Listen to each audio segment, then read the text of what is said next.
আসসালামু আলাইকুম। নির্বাচন নিয়ে যখন তুমুল একটা ঘোরতর অনিশ্চয়তা সব দিক থেকেই, ঠিক সেই মুহূর্তে আমাদের প্রধান নির্বাচন কমিশনার এএমএম নাসির উদ্দিন দেখা করেছেন, সাক্ষাৎ করেছেন প্রধান উপদেষ্টা ডক্টর মোহাম্মদ ইউনূসের সঙ্গে। এটুকুই প্রধান উপদেষ্টার প্রেস উইং থেকে জানানো হয়েছে। তবে তাদের মধ্যে কি আলোচনা হয়েছে, প্রধান উপদেষ্টা কোনো ধরনের নির্দেশ দিয়েছেন কিনা, সে সম্পর্কে বিস্তারিত প্রধান উপদেষ্টা প্রেস উইং থেকে জানানো হয়নি। তবে আলোচনা তো নিশ্চয়ই কিছু হয়েছে, নির্দেশনা কিছু দিয়েছেন, এটুকু তো আমরা সবাই বুঝতে পারছি। কি সেই নির্দেশনা তা নিয়েও নানান ধরনের গুঞ্জন শুরু হয়েছে। আমরা এও জানি যে গত 13ই জুন লন্ডনে বিএনপির শীর্ষ নেতা তারেক রহমানের সঙ্গে প্রধান উপদেষ্টার যে বৈঠক হয়েছিল, সেই বৈঠক থেকে দুই পক্ষের একটা সমঝোতা, সেখান থেকে সরকারের পক্ষ থেকে জানানো হয়েছিল যে ফেব্রুয়ারিতে নির্বাচন হতে পারে, তবে শর্ত সাপেক্ষে নিশ্চয়ই সেটি জানানো হয়েছিল যদি যাবতীয় প্রস্তুতি সম্পন্ন হয় আওয়ামী লীগের নেতাকর্মীদের বিচারের ক্ষেত্রে এবং সংস্কারের ক্ষেত্রে। তাহলে কি সত্যি সত্যি প্রধান উপদেষ্টা ফেব্রুয়ারিকে টার্গেট করে প্রধান নির্বাচন কমিশনারকে নির্বাচনের রোডম্যাপ ঘোষণার জন্য কোনো নির্দেশনা দিয়েছেন? এটি সহজে বিশ্বাস হওয়ার মতো নয়, অনেকের কাছে বিশ্বাসযোগ্য হওয়ার নয় বিষয়টি। তাহলে কি নির্দেশনা দিয়েছেন? আমরা এও জানি যে জাতীয় সংসদ নির্বাচনের আগে স্থানীয় সরকার নির্বাচনের একটি পরিকল্পনা সরকার মোটামুটি নিতে যাচ্ছে, কোনো কোনো মহল থেকে জানা যাচ্ছে, কোনো কোনো সূত্র থেকে। এবং সরকারকে পেছন থেকে পরিচালনা করছে যে জামায়াতে ইসলাম, সেই জামায়াতে ইসলামের নেতারা বুধবার নির্বাচন কমিশনে কর্মকর্তাদের সঙ্গে দেখা করে তারা দাবি জানিয়েছেন যে ত্রয়োদশ সংসদ নির্বাচনের আগে অন্তর্বর্তী সরকারের অধীনে স্থানীয় সরকার নির্বাচন দিতে হবে। লন্ডন বৈঠকের পরে জামাত গুসা করেছিল যে কেন শুধুমাত্র বিএনপির সাথে বসেই ফেব্রুয়ারিতে নির্বাচনের একটা সম্ভাব্য তারিখ দেওয়া হলো, তাতেই তারা সংস্কার কমিশনের বৈঠক প্রত্যাখ্যান করলেন জামাতের নেতারা। সেই অভিমান আবার ভাঙা দেন প্রধান উপদেষ্টা নিজে। জামাত যখন এই পরিস্থিতিতে রয়েছে, এই অবস্থানে, এবং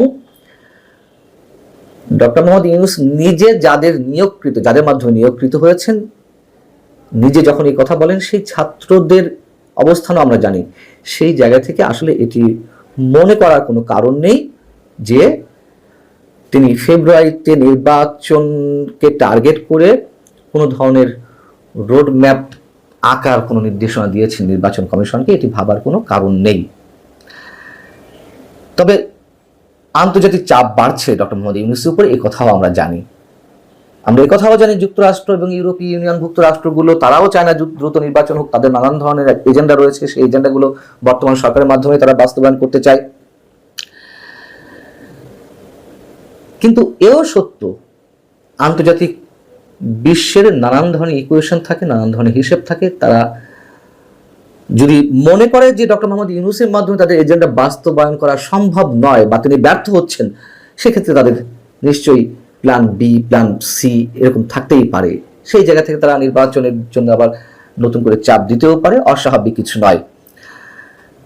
তবে বিএনপির পক্ষ থেকে তো একটা উপরে উপরে চাপ রয়েছেই নির্বাচন কমিশনের প্রতি, যে তারা যেন রোডম্যাপ ঘোষণা করে। লন্ডনে যে কথাবার্তা হয়েছে, যে যৌথ সংবাদ সম্মেলন হলো, কিন্তু সেই যৌথ সংবাদ সম্মেলনকে কেন্দ্র করে সাংবাদিকদের প্রশ্নের জবাবে গত ঈদের ছুটির পরপরই যখন প্রথম অফিস করছিলেন প্রধান নির্বাচন কমিশনার সিইসি এম আমিন উদ্দিনকে প্রশ্ন করা হচ্ছিল যে তিনি এই বৈঠকের পরপরই কোনো ধরনের রোডম্যাপ ঘোষণা করবেন কিনা, তখন তিনি বলেছেন, দেখুন, এটি কিন্তু কোনো ধরনের কোনো সরকারি নির্দেশনা নয়, এটি সরকারি ঘোষণা নয়। যে বিবৃতি দেওয়া হয়েছে আর সবার মতন আমিও শুনেছি, কিন্তু এই শোনার উপর ভিত্তি করে নির্বাচন কমিশন কোনো ধরনের সিদ্ধান্ত নিতে পারে না। কথাটি খুবই যৌক্তিক। এবং তার কথার পরে বিএনপির স্থায়ী কমিটির সদস্য সালাউদ্দিন আহমেদ সরকারের প্রতি আহ্বান জানিয়েছিলেন যে সরকারের পক্ষ থেকে যেন ইসিকে নির্দেশ দেওয়া হয়, নির্বাচন কমিশনকে যেন জানানো হয় যে হ্যাঁ, সরকার এমন একটি সিদ্ধান্ত নিয়েছে, সেই লক্ষ্যে যেন তারা কাজ করে। তাহলে কি হতে পারে? আমার একান্ত ব্যক্তিগত ধারণা, যেহেতু একটা চাপ রয়েছে, যেহেতু মানুষের প্রচন্ড রকমের অবিশ্বাস, সন্দেহ, সংশয় রয়েছে সরকারের প্রতি, এবং বিএনপিরও একটি প্রেস্টিজিয়াস ইস্যু যে তারেক রহমান তাহলে কি করলেন, কি সমঝোতা করলেন, সেই জায়গা থেকে আমার ধারণা প্রধান নির্বাচন কমিশনার দু একদিনের মধ্যে সাংবাদিকদের সাথে যে কোনো বিষয়ে আলাপকালে তিনি হয়তো সান্ত্বনাসূচক কোনো বাণী দিবেন যে আমরা ফেব্রুয়ারিকে সামনে রেখে নির্বাচন আয়োজনে প্রস্তুতি নিচ্ছি। অস্বাভাবিক কিছু না, এটি আমার ধারণা থেকে বলছি, যাতে সব মহল ঠান্ডা থাকে এবং বিএনপির যে প্রেস্টিজিয়াস ইস্যু হয়ে দাঁড়িয়েছে যে বিষয়টি, সেটিও যেন মানে মুখ রক্ষা করা যায়। কিন্তু নিঃসন্দেহে নির্বাচনের স্পষ্ট কোনো দিন তারিখ ঘোষণা দেবে না নির্বাচন কমিশন, আর দেওয়ার কথাও নয়। তার কারণ এর আগেই প্রধান নির্বাচন কমিশনার এএমএম নাসিরউদ্দিন তিনি বলেছেন যে কোনো নির্বাচনের 8 থেকে 10 মাস আগে কখনো তফসিল ঘোষণা হয় না। এটা হয় না, আমরাও জানি, খুব স্বাভাবিক। নির্বাচনের 2 থেকে 3 মাস আগে বড়জোর তফসিল ঘোষণা হতে পারে, এবং সেই বিষয়টি তিনি হাতে রেখেই বলবেন যে আমরা ফেব্রুয়ারিকে সামনে রেখেই আমাদের প্রস্তুতি নিচ্ছি। এখন অনেকে প্রশ্ন করতে পারেন যে তাহলে প্রধান উপদেষ্টা কি করার রয়েছে, সরকারের কি করার রয়েছে তার উপরে আস্থা প্রতিষ্ঠার জন্য মানুষের মধ্যে?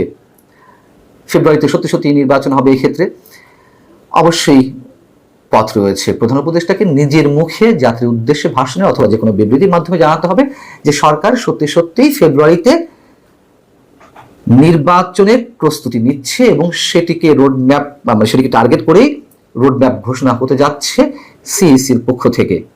এটা স্পষ্টভাবে জানান দিতে হবে। কিন্তু যে সংস্কার প্রক্রিয়া চলছে সেগুলো তার এমনিতে চলছে না, নিশ্চয়ই তার নাটকের অংশ। এই নাটকগুলো তার এমনি হচ্ছে না, এবং ডিসেম্বরে নির্বাচন না হলে নির্বাচন 2026-এও হবে না, এরকম একটি ধারণা আমাদের অনেকের মধ্যেই প্রতিষ্ঠিত হয়েছে। এটাও সত্য। ভালো থাকুন সবাই, আল্লাহ হাফেজ।